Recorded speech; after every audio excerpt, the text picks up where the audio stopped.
Mood swings ഉണ്ടാവുമായിരുന്നു. അതെ, mood swings, ചൊടി. ഇപ്പൊ അങ്ങനൊന്നും ഇല്ല. ഞാൻ എപ്പോഴും ഹാപ്പി തന്നെ. ചൊടി വരുന്നില്ല. പിന്നെ ഇടയ്ക്ക് നമ്മൾ 2-3 സിറ്റിംഗ് മെഡിറ്റേഷൻ ചെയ്തായിരുന്നു. ഒരു റിലാക്സേഷൻ എന്ന നിലയ്ക്ക്. നമ്മളൊരു പേഷ്യന്റ് വരുമ്പോൾ അവര് പറയുന്ന ലക്ഷണം മാത്രമല്ല, നമ്മൾ കൂടുതലായിട്ട് അതിനെ കുറിച്ച് പഠിക്കും. അവർക്ക് എന്തൊക്കെയാണ്, എന്തുകൊണ്ടാണ് ആ ലക്ഷണങ്ങൾ വന്നത് എന്നാണ് നമ്മൾ കൂടുതൽ ശ്രദ്ധിക്കുന്നത്. ഓരോ ലക്ഷണത്തിനും മരുന്ന് കൊടുക്കുകയല്ല, എന്തുകൊണ്ടാണ് ആ ലക്ഷണങ്ങൾ ശരീരത്തിൽ വരുന്നത് എന്ന് പഠിച്ചിട്ടാണ്, അതിനാണ് നമ്മൾ റൂട്ട് കോസിനെയാണ് ട്രീറ്റ് ചെയ്യുന്നത്.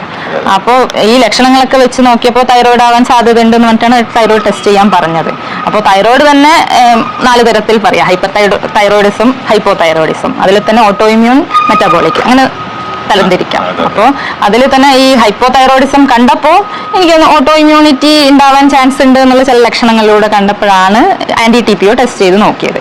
അപ്പോൾ അത് പോസിറ്റീവായി. അങ്ങനെയാണ് നമ്മൾ ഡയഗ്നോസ് ചെയ്ത ഹാഷിമോട്ടോ തൈറോയിഡൈറ്റിസ് ആണെന്ന് കൺഫേം ചെയ്തത്. അതെ, തൈറോയിഡ് ഉള്ളത് അതുവരെ ഇവരെ അറിയില്ലായിരുന്നു. അത് ഭയങ്കര അല്ല, ഞാൻ BP-ക്ക് ഇപ്പൊ പോയിനല്ലേ ഡോക്ടറെ അടുത്ത്. പക്ഷെ എനിക്ക് ആ ടാബ്ലറ്റ് കഴിക്കാനാവുന്നില്ല. കഴിച്ചിട്ടാകുമ്പോൾ ചെസ്റ്റിൽ പെയിൻ വരുന്നല്ലേ, അതുകൊണ്ട് ഞാൻ നിർത്തിയത്. അപ്പൊ ഡോക്ടറെ കാണിക്കണം.